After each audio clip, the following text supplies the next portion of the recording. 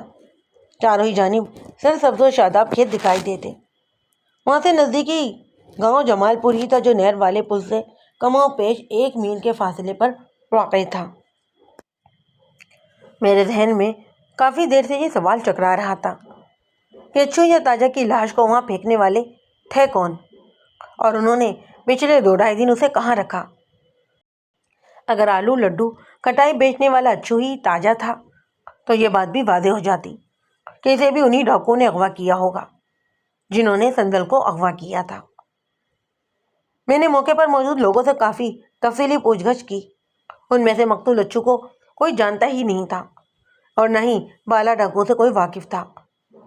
اچھو کی لاش کو دیکھ کر اندازہ ہو جاتا کہ اسے پچھلی رات موت کے گھاٹ اتارا گیا تھا، اور اس کا قتل جائے وقوع پر نہیں ہوا تھا، یعنی اسے کسی اور مقام پر قتل کرنے کے بعد وہاں لا کر پھینکا گیا تھا۔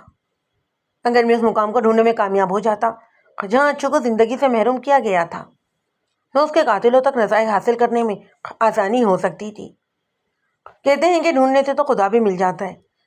ویسے بھی مجھے اس محاورے سے کھلی طور پر اتفاق نہیں، کیونکہ ڈھونڈا صرف اسی شے کو جاتا ہے جو گم ہو گئی ہو، اور خدا کی ذات تو ہمیشہ سے ہے اور ہمیشہ سے رہے گی۔ فرق صرف اتنا ہے کہ انسان اسے اپنی ذات سے باہر تلاش کرنے کی کوشش کرتا ہے۔ اگر کبھی کوئی خلوص نیت کے ساتھ ایک بار اپنی ذہن میں جھانک کر دیکھ لینا تو اس کے چشم بینا کو پھر کبھی کسی اور چیز کی ضرورت ہی نہیں ہوگی۔ بہرحال اس مقام کی تلاش بہت ضروری تھی جہاں پچھلے 2-2.5 دن سے اچھو کو رکھا گیا تھا۔ میں نے گرد و پیش میں نگاہ دوڑاتے ہوئے کہا، محمود میں تھوڑا آگے جانا چاہتا ہوں۔ کانسٹیبل نے میری نگاہ کا تعاقب کرتے ہوئے یہ اندازہ لگانے کی کوشش کی کہ میں کس جانب رخ کرنے کا ارادہ رکھتا ہوں، اور جب اس کی سمجھ میں کچھ نہ آیا تو مجھ سے پوچھ بیٹھا، ملک صاحب کس طرف جائیں گے؟